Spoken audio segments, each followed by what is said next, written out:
Ni yang tanya aku, ward mental kat Malaysia macam mana? Macam ni ke?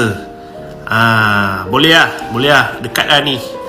Macam 80% lah ni. Cuma tingkap tu biasanya dia ada besi, dia cover besi. Takut diorang ni tiba-tiba lompat ke lari ke.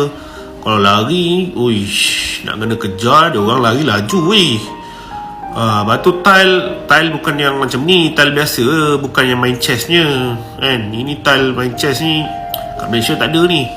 Biasanya tile biasa yang standardnya lah, macam hospital biasa, ward hospital biasa kan. Tile biasa, lantai biasa lah. Katil sama, katil betul. Setting katil, location katil daripada katil-katil sebelah tu kan. Betul lah, lebih kurang sama lah.